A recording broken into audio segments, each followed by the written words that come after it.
नमस्कार मंडळी, आज आपण आपल्या किचनमध्ये दही व टमाटरची तडका दिलेली कोशिंबीर करणार आहे। त्यासाठी 2 टमाटर, अर्धी वाटी दही, 5 लसूण, 5 हिरव्या मिरच्या, आले, कोथिंबीर, जिरे याला छान ठेचून घ्यायचे। इथे आपली पेस्ट तयार आहे। कढईमध्ये अर्धा चमचा तेल टाकायचे। तेल गरम झाल्यानंतर मोहरी टाकायची। मोहरी तडतडली की तयार केलेली पेस्ट टाकायची। अर्धा चमचा हिंग, याचा कच्चेपणा जाईपर्यंत याला परतून घ्यायचे। त्यानंतर थोडेसे कढीपत्त्याचे पाने टाकून घ्यायची। थोडीशी अर्धा चमच्यापेक्षा कमी हळद टाकायची। आता इथे चिरलेले 2 टोमॅटो टाकून घ्यायचे। याला छान एकत्र करून घ्यायचे।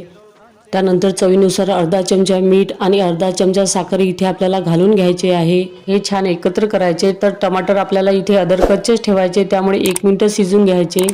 इथे अर्धी वाटी दही टाकून घ्यायचे। दही टाकल्यानंतर लगेच गॅस बंद करून टाकायचा। यावर हिरवी कोथिंबीर टाकायची। आपली दही व टमाटरची कोशिंबीर तयार आहे। आवडल्यास नक्की करून पहा।